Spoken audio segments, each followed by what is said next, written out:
Ah, ọmọ Yorùbá wọ́n káàárọ̀ oòjíire ọwọ́ ti tẹ bàbá o. Ọmọ Yorùbá kábíyèsí Elédùmarè. Ah, Ọlọ́run Elédùmarè. Ṣé ká sọ pé ìdí rèé tí bàbá bá fi ṣe fẹ́ sọ́pọ́tì ìbánisọ̀? Àbí ká sọ pé ìdí rèé tí bàbá bá fi dé òṣèlú ìfẹ́ ilẹ̀ Yorùbá? Àbí kí láti ẹ̀ fẹ́ sọ pé ó fà gangan? Torí pé kí ni kí la dẹ̀ lè sọ pé ó lè fà á kí orílẹ̀-èdè Amẹ́ríkà kọ́ náwó gbọ́n bàbá wa mú níbi tí bàbá ti fẹ́ gbé bọ́dì. Nígbà tí mo gbọ́rọ̀ yìí ó yà mí lẹ́nu. Ọ̀pọ̀lọpọ̀ àwọn èèyàn ni wọ́n ti sọ níta, but eléyìí tí mo gbé wá fún yìí mo fẹ́ kẹ́ mọ̀ pé 100% ó dá yàtọ̀ ni. Láti bẹ̀rẹ̀ màá kọ́ make reference lórí àwọn táwọn èèyàn ti sọ tẹ́lẹ̀. Tí bá make reference yẹn tán màá ṣẹ̀ṣẹ̀ wá sọ nǹkan tí mo fẹ́ sọ fún yín. Nǹkan mẹ́ta ni mo gbé wá. Ọ̀rọ̀ olóòṣọ́ mẹ́sẹ̀jì olóòṣọ́ ní Ìgbòho wà ńbẹ̀. Ọ̀rọ̀ bàbá Ọbásanjọ́ wà ńbẹ̀. Ẹlẹ́kẹta yẹn mi tí ì lè sọ torí tí n bá sọ kábíyèsí Elédùmarè. Ọmọ Yorùbá ó ti ṣẹlẹ̀ o. Bí mo ṣe ń bá yín sọ̀rọ̀ lọ́wọ́lọ́wọ́ báyìí àwọn kan ti lọ dá ọ̀rọ̀ bàbá Ọbásanjọ́ lẹ̀ ní bóyá àárín àwọn òfíṣẹ́ àbí kọ̀pọ̀lọpọ̀ l'Amẹ́ríkà tí wọ́n lọ fẹjọ́ sùn pé àwọn kan wà tó jẹ́ pé àwọn ni wọ́n ba iye Nàìjíríà jẹ́, tó sọ Nàìjíríà jẹ́ pé unemployment ò lè work, tó sọ Nàìjíríà dé wípé nothing can work. Ẹ̀rẹ̀ sọ pé ẹnìkan ni ó ní ẹnìkan ni àtàwọn tó jọ ń ṣiṣẹ́. Ó dá ta lẹni náà? Allegedly àwa gbọ́ ní àsíbẹ̀. Wọ́n lẹ́ni yẹn sọ pé bàbá Ọbásanjọ́ ní ìgbà tí wọ́n wà ní president oríṣiríṣi àwọn nǹkan ló dán wò, ṣùgbọ́n nítorí pé àwọn èèyàn ti ń pariwo síta wọ́n ti ń sunkún àfi kóun jẹ́wọ́ kóun náà jẹ́wọ́ tòun. Kábíyèsí Elédùmarè.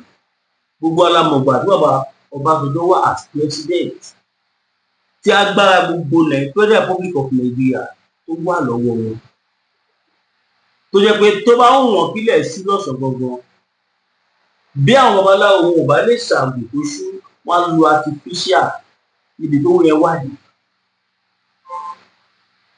Ọmọ Yorùbá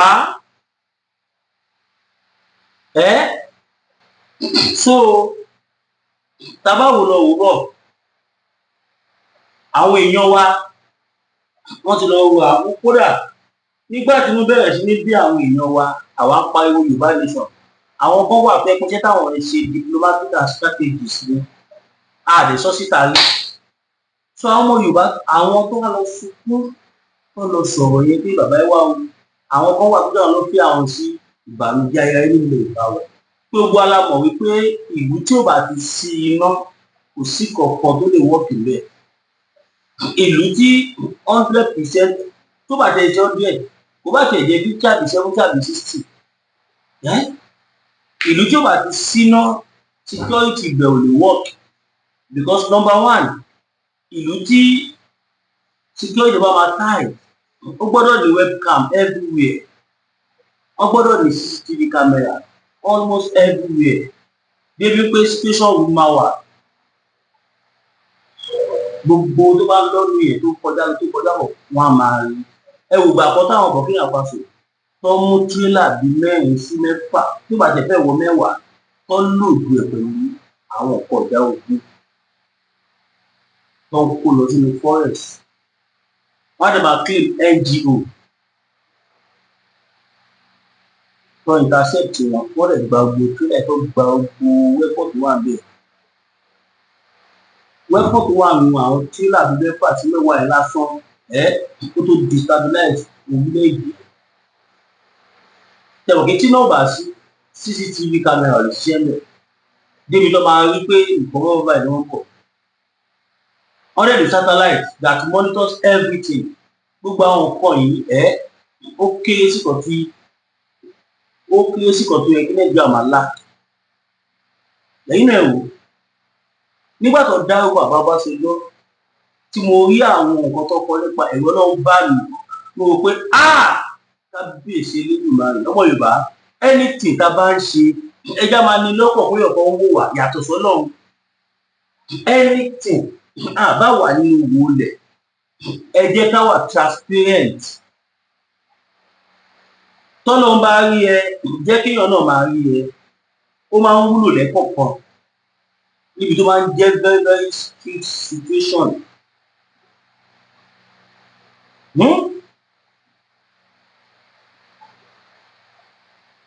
Tẹ bá gbọ́ iye tó dárúkọ, tẹ bá gbọ́ tó ní bàbá wa ń ṣe,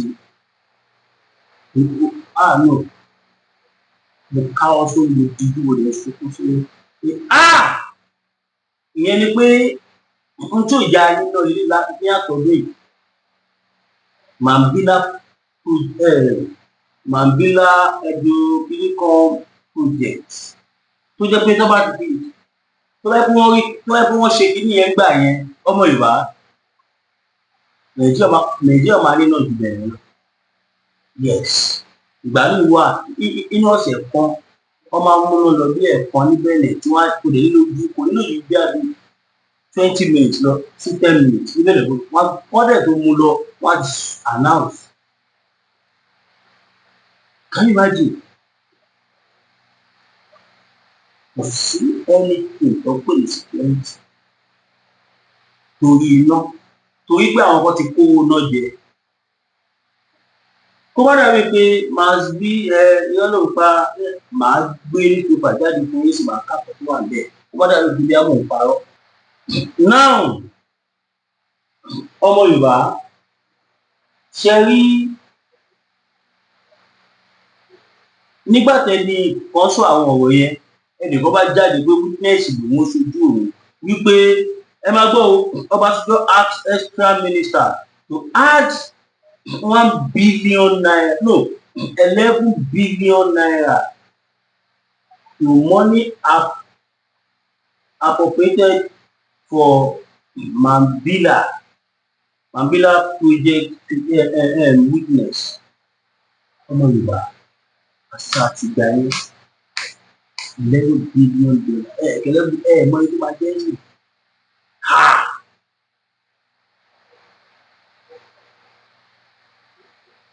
Ṣé ìjẹ́ torí eléyìí ni bàbá ṣe gbé bọ́dì yìí àbí torí ọ̀rọ̀ tí Trump sọ?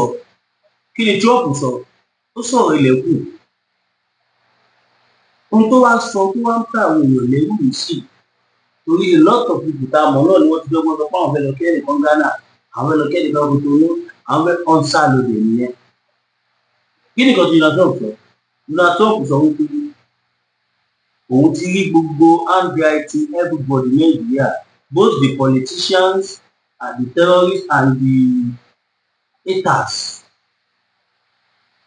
Òun ti rí. So ó yẹ máa gbọ́ o, wọ́n ní mo fẹ́ ka ohun tó wà lórí ìfipá yẹn fún yín o. A prosecution witness told an Abuja court that former President Olusegun Obasanjo asked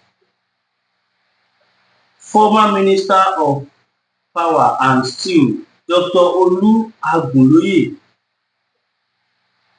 to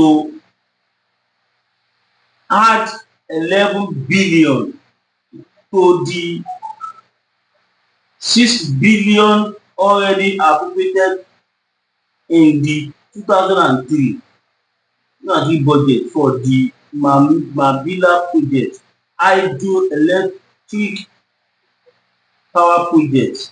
The witness, Umar Babangida, an assistant commissioner of police, ACP, an investigator with the Economic and Financial Crime Commission, said this during his continued cross-examination by counsel for the former minister Adeduke San. Agunoye is being prosecuted by the EFCC on behalf of the federal government.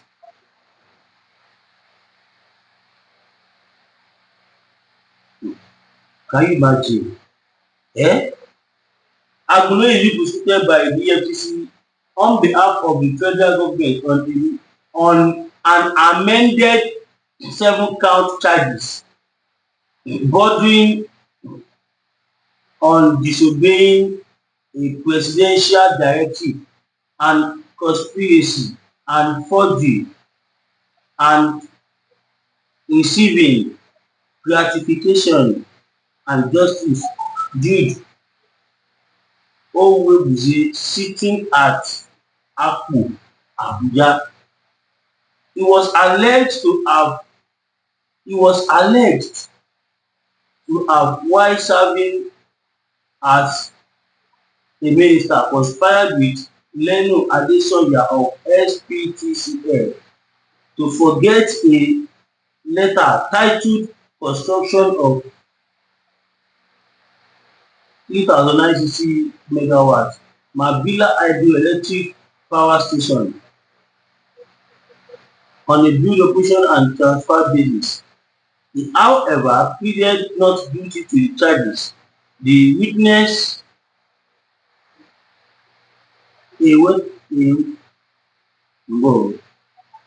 told the court that it took about 23 years from the feasibility studies for the project in 1981 to 2023 when it was eventually awarded. Kéèyàn tó lè sọ pé ẹ bá mi fi 11 million kún owó nǹkan kan, ó yẹ kẹ́ ẹ mọ̀ pé iye tán kọ fún nǹkan yẹn gan lọ fáà. At the end of the day ńkọ́, zero. Project tó fẹ́ ṣe gangan gọ́ọ̀mẹ̀ntì gbé síná 3 million no 6 million 6 billion. Wọ́n ní kán bá àwọn fi 11 billion kún. Èmi kọ́ mo sọ bẹ́ẹ̀ o. Ẹ̀yin náà ní pépà. Ohun témi ń rò pé bóyá ó lè jẹ́ kí ó lè má jẹ́ gbogbo tí mo sọ yìí gan lo ẹjọ́ àmúṣàlù. Ó lè jẹ́ ọ̀rọ̀ tí Donald Trump sọ tó ní fún nǹkan táwọn Fúlàní wá ń ṣe tó ń disrespect America, òun máa make sure wípé they flush all of them tí wọ́n ti di terrorist. Àtàwọn tó ń finance wọn, àtàwọn ọ̀rẹ́ wọn, àwọn tó jẹ́ áàyè wọn, tó jẹ́ kórìkòsùn, tọ́jọ́ ń tẹnubọra wọn lẹ́nu, tọ́jọ́ ń jẹun tí gbogbo ẹ̀, tọ́jọ́ jọ́rẹ̀, wọ́n ní they are all going for it. Without exception of anybody. Tẹ bá dẹ̀ wò dáadáa, bàbá Tinubu joyè ní north, bàbá wa gbéyà ni wọ́n joyè ní north, wọ́n jẹ gbogbo ẹ̀, ọ̀rẹ́ láwọn àti abẹ́ ti gba àgbẹ̀ ọ̀rọ̀ kan tó àwọn àgbẹ̀ sọ ni wọ́n ní one Nigeria is bigger than my blue violet, pé hood àwọn fún Nàìjíríà ó ju hood àwọn fún ọjọ́ bí lọ, ọjọ́ tó bí àwọn lọ. Can you imagine? Ó wá di pé wọ́n fẹ́ máa kiss àwọn ọ̀rẹ́ wọn sí bàbá gbé bọ́dì. Bàbá dẹ̀ and again ó sọ kankan, ó ní ìwọ tó bá ti engage nínú terrorism má wulẹ̀ báwọn fa wàhálà tó láwọn mú ẹ̀. Wọ́n ní ojú Amẹ́ríkà ti wà lára Nàìjíríà ti ń sọ̀rọ̀ 50 years. Now ìwọ tí ẹ bá ti jọ ṣe bísínẹ́sì yìí, tẹ́ ti jọ bí ẹjọ́ tíyàn gbé lọ sóríṣiríṣi, you are going for it. Ẹ̀yin tó lè jẹ́ pé ẹ̀ka rẹ̀ yóò fi ta yín nídìí, ká tó tajú kọ́ wọn ti lọ sí gbogbo, ká tó tajú kọ́ wọn ti lọ sí ọ̀nà ìwà àwọn èèyàn bẹ́ẹ̀, you are going allegedly. Ẹ̀yin aráàwò mi tí ì mọ ọ̀nà tí kìíní yòòbí kọ́ ìlú. Ẹ wo tó ń ṣẹlẹ̀, ọba yín wọ́n wó láwàní Fúlàní, wọ́n múra bíi Fúlàní, exactly Fúlàní. Wọ́n wá invite àwọn Fúlàní kó máa bọ̀ nílùú. Ẹ̀yin bàbá wa kọ́ bá jẹ nílùú ẹ̀dẹ̀ dákẹ́ àìtígbọ̀kú sọ. Ẹ̀yin àgbààgbà Ìwó ẹ dìde.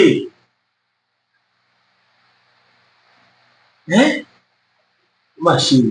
So Trump ti sọ pé gbogbo ẹni tó wẹ̀gbà ti mọ́ they are all going pé because kò ń ṣe pé àwọn kan fẹ́ gba freedom fún Nàìjíríà yìí fún ilẹ̀ Yorùbá nìkan, àwọn fẹ́ gba freedom fún wa, àwọn dẹ̀ fẹ́ jẹ́ ká bẹ̀rẹ̀ sí ní gbádùn, àwọn fẹ́ ká bẹ̀rẹ̀ sí ní gbígbé ayé ìrọ̀rùn. Káwọn kan máa sọ sí wa ní olè ní Amẹ́ríkà kíníkan kìnìkan ìgbà kan, ẹ máa ń sọ̀rọ̀ bíi pé Amẹ́ríkà gan kò ń ṣe ẹ̀jẹ̀ ló ń rọrùn lára àwọn tó jẹ́ leader wọn bẹ́ẹ̀.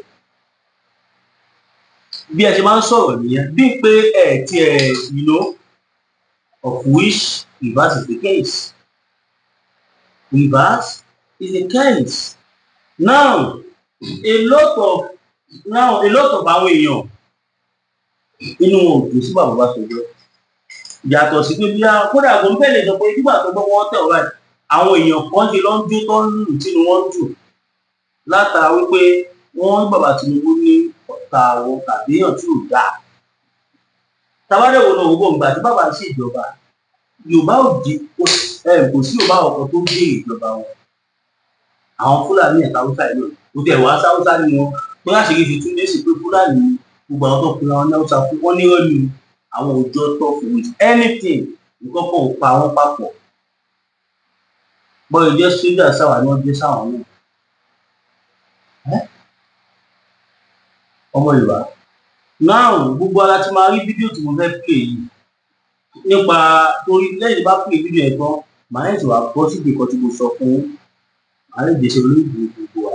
Náà ìyàwó Àtìkù tẹ bá gbọ́ nǹkan tó sọ sí bàbá Ọbásanjọ́.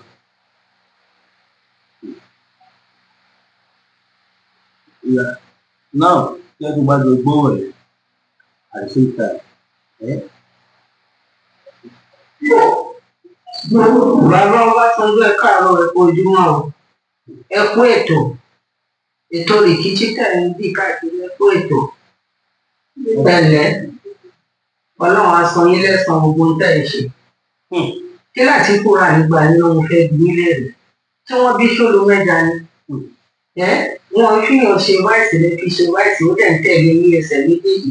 Ìgbà táwọn gómìnà àgẹ́sì ní ṣùgbọ́n ló ti kó wọn fẹ́ bì tún ẹ̀mí ẹ̀yin ò dẹ̀ fẹ́ sọ́wọ́ sí ibi tó ọwọ́ tó ọ̀rọ̀ ẹ̀dùn tó àtà ẹ̀rọ ni ó dẹ̀ ti bẹ̀yìn ó fi sáì bẹ̀yìn ó fohùn bẹ̀yìn ó fọlọ́ bẹ̀yìn sọ́nà ní lẹ́yìn àpọ́nlé àbùkù ló pa àbùkù mo fẹ́ fi kàn yín láàárọ̀ torí ẹ̀dùn tó ń tì àgbà yín àgbàrá nù ní àgbà tí ò mọ létò ẹ̀ẹ́dẹ̀ẹ́dẹ̀ báyìí ṣé báyìí ṣe tẹ̀lé tí wọ́n yẹ wọ́n fi tẹ̀lé bẹ́ẹ̀ tí ń pe òbílẹ̀ ń pe rádìò ẹ̀lẹ́ ń pe kọ́ńpọ̀sì kí làwọn ìní ń ṣe pẹ̀lú lóko gẹ́gẹ́ bí àwọn general Babangida àwọn general Busalam àwọn Tiwa Ẹ̀dẹ́júmọ́ àwọn general Gusau ẹ̀rí wọ́n ti sọwọ́ ọmọ wọn tí wọ́n ṣàgbéjẹ́ mọ́wọ́ àti kẹ́ máa kúrú kẹ́ máa ga agbọ́pọ̀ tẹ́lẹ̀ Tinubu fún yín ẹnu 3 days lẹ́yìn pé òbílẹ̀ ń pe rádìò tẹ́sán fún wọn ti owó sí yín ẹ máa fàbùkù kanra nípa torí Ọlọ́run ló ní káàkiri máa ṣe gbogbo nǹkan tó ń ṣe yìí Ọlọ́run ló fẹ́ lò fún Nàìjíríà ẹ̀yin ò dẹ̀ fẹ́ gbà Ọlọ́run ẹ̀ bá bọ́ náà jẹ́ pàbùkù wọ̀nyí èyí tẹ́ fẹ́ ṣe Ọlọ́run á jẹ́ kójú tì ní àtẹlẹ́gbè lẹ́yìn yìí kí ló dé nígbà tẹ wàá prison ló là bó ti ń ṣe yẹn bí pé ṣéwù musayiradu àdúrà bẹ́ẹ̀ bó ti ń ṣe pẹ̀lú nínú yẹn ọ̀la ọ̀túnla tó bá fẹ́ sọ̀rọ̀ alẹ́ ìdè bóòsù ẹ̀yìn lọ̀gá àwọn ẹni gbogbo ẹ̀ ṣé kọ́kọ́ tó lè ṣe bẹ́ẹ̀ fún ní àbódì torí ẹni Fáyọ̀ ṣe fi ní mọ́lẹ̀ níbi báàgì ẹ̀ tó pè mí tó láàyè yìí ẹ̀ kì í ṣàgbà àwọn Yorùbá wọn ẹ̀dẹ̀ respect ní àtàgbà tó ń tolé àgbà tó ń dà fọrú everybody mọ̀ ní sí ẹ̀ ṣe question ara yín bàbá ẹ bá sùn tẹ́ ẹ̀ bá dín kọ́ torí ètè lẹ fi ń jí ètè lẹ fi ń sùn tẹ bá wá wà nínú pírọ̀dù ẹ̀ tó kàn bá lórí ọkọ̀ tó bẹ̀rẹ̀ kí lẹ fẹ́ lọ bọ́lọ̀ sọ ẹ lẹ́ẹ̀ padà sí sùn ẹ̀ ka báìbù ṣé báìbù ètè ni wọ́n ní kẹ́ máa fi ṣe ẹ jẹ́ ṣọ́ra yín kẹ́ sọ wọ́n síbi táwọn gbé kẹ́ bí Àtíkù lẹ́rù lẹ̀ tẹ bá ní bẹ́ẹ̀sì tẹ máa pàtíkù ẹ fún tẹ́ ẹ̀ bá ní ẹbí ẹ̀ máa wò ó nà kò dẹ̀ tọrọ owó lọ́wọ́ yín kò dẹ̀ sunkún sí yín ó rẹ̀spẹ̀tì ní ìdọ̀lá dọ̀túnla ẹni tí tó bá máa taba ní Àtíkù òfẹ́ ẹni tí tó bá máa taba ní Àtíkù òfẹ́ 2003 èmi wà ní kàmpéètì àìtí ìyàwó àwa ló tẹ̀lé èmi mo bí lẹ́lẹ̀ ló tẹ̀lé kí ló dé tó fi tẹ̀lé bàbá ó ní ọ̀rọ̀ wọn àti bàbá ò ní wọra ẹni tá a fẹ́ ẹni tá a ṣe tẹ́ ẹ̀ bá ti láyé lónìí Àtíkù ò ní jẹ́ káwọn ọmọ yẹn ráàyè ẹni gbogbo ẹ̀ tẹ́ bá ti bàtú ṣọ́ọ̀bù ọ ní yín torí ẹni tí ò bá ti mọ ẹ tó kọ́ra ọ̀bọ ni ní bàbá. Ṣọ́ọ̀bù ni ẹ sọ mi ṣọ́ọ̀bù ni yín tábà tí ní dọ̀là dọ̀tún náà ẹni tí tó bá máa taba yín Àtíkù òfẹ́ ẹni tí tó bá máa taba yín Àtíkù òfẹ́ 2003 tó wà nínú kàmpéètì àìsí ìyàwó àwa ló tẹ̀lé èmi mo bílẹ̀dẹ̀ ló tẹ̀lé kí ló dé tó fi tẹ̀lé bàbá ó ní ọ̀run àti bàbá ò ní wọra ẹni tá a fẹ́ ẹni tá a ṣe tẹ́ẹ̀ bá ti láyé lónìí Àtíkù ò ní jẹ́ káwọn ọmọ yín ráàyè ẹni gbogbo ẹ̀ ń tẹ́ bá tu bàtú ṣọ́ọ̀bù ọ ni yín torí ẹni tí ò bá ti mẹ tó kọ́ra ọ̀bọ ni yín bàbá ṣọ́ọ̀bù ni ẹ sọ mi ṣọ́ọ̀bù ni yín ọ̀bọ ni tọ́lọ́bọ̀ ló máa ń pọ̀ káàkiri bí aláìlóró òní báyìí kí ló dé ẹ tọ́ wá ní wàṣọ o kàn wá fún yín ní kìlọ̀ ni mo fún yín ní kìlọ̀ a lè lágbàlagbà bíi yín ní lọ́ọ̀tì ní ọmọ Yorùbá ni mí àti ìyá mi àti bàbá mi owó tí mo ní ni mò ń yá yìí a lè lágbàlagbà bíi tiyín lókè ọ̀la ó máa ṣe báṣubàṣu tẹ̀ gbogbo ọ̀nà ló wá jẹ́ ti báyà Àtíkù pẹ̀lú yín ẹ̀yin náà dẹ̀ mọ̀ bí wọ́n ti mú Àtíkù wọ̀nyí tẹ́ ẹ̀ bá ní bá a ṣe nǹkan ọmọ nípa kóde ààrẹ ẹ̀sìnlẹ̀ èwo lẹ̀ ń súná sí bíbà lẹ̀ ń súná sókè lẹ̀ ń súná sísàlẹ̀ kí ló dé lẹ́yìn àpọ́nlé àbùkù ló kún àbùkù náà lẹ̀ máa kù tẹ́ ẹ̀ bá dẹ́yìn lẹ́yìn Àtíkù mo ṣe lé mo ṣiṣi ní létí tẹ́ ẹ̀ bá dẹ́yìn ẹ máa ní ṣàkàṣàkà lẹ́yìn ó dàbọ̀. ọmọ Yorùbá ẹgbẹ́ rẹ̀ tó sùn bàbá tó bú bàbá ọba tó lọ́nà kí ló tí mo kàn ń fi ọba tó bú bàbá tó yọ ọ̀hún ìṣe kọ̀ọ̀kan náà nà èpè ọ̀rọ̀ ń sáré ọmọ Yorùbá ẹwà bí ọ̀rọ̀ kan ẹ̀ka ìtìyàwó Àtíkù ìṣẹ̀ àbá òfin wà lẹ́nu àti ìdáhùn àbó fún wa ní wọn fún wa lọ́rọ̀ sọ because táwa náà bí ìyá àti ìwé àti ọ̀tọ́ bá gbé sí ìjáde fáwọn gan káwa gan ọmọdé díẹ̀ ẹ̀wọ̀n náà wá fi bá wa ní dájúdájú pé owó la ṣe ń jà fún bàbá yìí má ṣe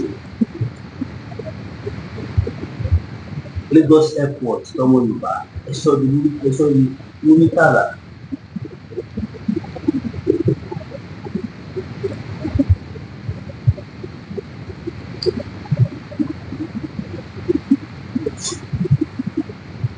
ẹ jẹ́ tún pè kọ̀ọ̀kan náà fún ègbè ìdí tí Donald Trump àti Netanyahu ìdí tí wọ́n ṣe dúró ló fi ṣẹ́ àwọn gbọ́dọ̀ ṣorí bọ́mọ Yorùbá pé àwọn gbọ́dọ̀ kù Nàìjíríà bọ́mọ Yorùbá lọ dájú àrẹ́jẹ́bí wọ́n sọ àwọn sí nǹkan tó rọ̀ bọ̀kùn sọ̀rọ̀ tèmi máa ṣe níta nígbà tó gbà báyìí but mo lè aṣọ ẹ̀ gbogbo obìnrin já náà bí ẹ̀ ó já ọdún tó fẹ́ pè yìí ó já náà tí ó ká sọ pé èèyàn já péyàn nílé abi ká sọ pé 6/100 6 xis 6 kúkú Haúsá àtọ́ríwò mẹ́ta Yorùbá ní ìtọ́rì pé ẹja gbọ́. A lot of people really don't know what is going on in Nigeria. Do you know that the work of terrorists is to ensure that power remains in the north? Right now, power has changed. Britain used to sponsor them and make us and other world powers to move away from what is happening in Nigeria. The world power has so much respect on the late Elizabeth. Dábàá mọ̀, Queen Elizabeth, òun là ń gbọ́ yìí. Wọ́n nítorí tiẹ̀ làwọn àjọ àgbáyé lè dá sí gbogbo nǹkan tó ń ṣẹlẹ̀ sí Nàìjíríà torí pé àwa dàbí bísíǹnẹ̀sì Elizabeth wọ́n respect ẹ̀ gan nígbà tí Elizabeth wá kú ní ṣùgbà rẹ̀ kíkì tó wà ń bẹ̀ wọ́n àwọn èèyàn bẹ́ẹ̀ ní kọ́ tẹ̀ ní respect kọ̀ọ̀kan fún ìdí nìyẹn tábẹ́rẹ́ àti ìṣẹ̀dá àwọn tó fi dìde tó ṣẹ̀ lóòótọ́ ìlú lè jẹ́ British but àwọn máa ràn wọ́n lọ́wọ́ ìyàtí British wà náà tó fi àjẹ wá nù I swear to God Almighty ó wà náà tó fi àjẹ wá tàbá sọ̀rọ̀ fún wọn bí gbàtà àwọn ti ọ̀rọ̀ kà à ń sọ̀rọ̀ kà fi lọ ìka á fi lọ bàbá ìka àwa náà mọ̀ but we are doing all this for record purpose lẹ́sẹ̀ yìí tá à ń lọ sọ́dọ̀ ọgbà ẹlòmíì gan kò tiẹ̀ ká lọ sọ́dọ̀ wàá lọ future reference. Now, ẹ ká gbọ́ nǹkan tí sísá mi ní tọ́jú bá wa sọ lálẹ́ yìí. Do you know that the role of terrorists is to ensure that power remains in the north? Right now, power has changed. Britain used to sponsor them. And because and other world powers to look away on what is happening in Nigeria. The world power has so much respect on the late Queen Elizabeth, and that was why they keep quiet, seeing all the evil happening in Nigeria and other countries. The Britain brought so many countries down, but immediately after the death of Elizabeth, the game changed. Some world leaders no longer listen or respect Britain. Based on the current King Charles, is a nobody to them. The funny part is that the Americans, they are not friendly with Charles right now. So the bandit and coup in Nigeria is the formation of Britain in order to maintain powers in the north. And that was why the Northerners normally say that they are born to rule. But right now, the game has automatically changed. Queen Elizabeth is no more. The queen mother of evil and blood-sucking is no more. And everything have lost its glory. So gone are the days when the world leader will look away from what is. But táwọn èèyàn máa ń sọ pé mo ní yóò fi ṣe dúkìá o. I get out before no be property. Going on or happening in Nigeria. So the North, in collaboration with Britain, has kept Nigeria hostage for years. Now Americans suddenly remember Nigeria and Israel is also involved in this. America and Israel have agreed on fighting against the northern power. And if Americans continue this strike in the northern region, the North will lose its mercenaries and we have no more power again. The northern leaders are running up and down since the current American president doesn't care about the bribes. Honestly, the cabals in Nigeria are in trouble. They know Trump and Benjamin are not going to back out soon. So they are in danger. The North are about to lose their mighty strength on Nigeria. So they have no option now than to ask for their own republic because the country won't favor them again because of America and Israel. Right now, they had an inner door meeting soon from August. You start hearing divide Nigeria up and down. We start at the constitution of Nigeria. God bless Donald Trump for his actions against terrorists in Nigeria. Not actually with charge. Yes. Yes. Israel Primary Minister for the support because the game is about to start. Remember, Mohammed once said, after everything, Biafra will come. Get ready. It has already been discussed in the White House. Yes. How to help us bring Biafra. Ṣé mo nípa tí ìgbọ̀ngàn wa sọ fún àwọn ọmọ Yorùbá tí mo ní Amẹ́ríkà ti dá sọ̀rọ̀ wá níbi pé ó Naturally, with charge. oṣù tá a wà yìí Ọlọ́run lè ṣe kó jẹ́ nu sí ìyá gbèrè rẹ́ra Ọlọ́run lè ṣe kó jẹ́ nọdún yìí Ọlọ́run lè ṣe kó jẹ́ ọ̀sẹ̀ tá a wà yìí kí Amẹ́ríkà ò tí America is the strongest country in the world power léèlélè ní Amẹ́ríkà bá pàdé bóyá Nàìjíríà lọ rò bóyá ẹ fi wà ẹ fún wọn lẹ́kọ̀ọ́ máa lọ sọ̀rọ̀ bẹ́ẹ̀ ni. Not naturally, with charge. Ìwọ̀n ẹ̀ fún wa sọ̀kò kára fún àbá ká máa fi gbé spíkà wa yìí ẹ sọpọ́ọ̀tì wa ọmọ Yorùbá ẹ sọpọ́ọ̀tì wa ẹ má da ọgbẹ̀ dá wa. Náà mo fẹ́ sáré pè ọ̀rọ̀ kan fún wa kó jẹ́ lára àwọn ọ̀rọ̀ tí wọ́n fi ránṣẹ́ sí wa pé ká pè síta kó má dàbí pé èrò máa ń pọ̀. Ibi tí wọ́n ti sọ pé ibi tí ìjọba Amẹ́ríkà ti náà máa pè ní kíákíá òun yìí bí èsì zone for all of us.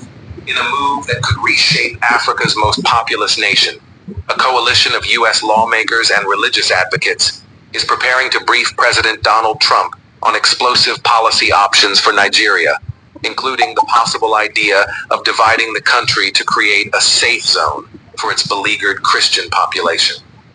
Sources close to the discussions, including public statements from key figures like Congressman Riley Moore and Senator Ted Cruz reveal a growing consensus that Nigeria's deep-seated religious divisions have turned the West African giant into a slaughterhouse for Christians, with no end in sight under the current unified structure. And my colleagues and I will soon, this month, we're going to brief the White House on our investigation's findings and provide the President with a series of options to help protect our brothers and sisters in Christ. I'm grateful for President Trump's steadfast leadership on this issue, and I look forward to continue to work with him to defend the persecuted. This isn't hyperbole. According to the latest Open Doors World Watch List 2026, Nigeria accounts for a staggering 72% of global Christian killings, with 3,490 believers murdered in 2025 alone, more than anywhere else on Earth. Reports from aid groups paint a grim picture.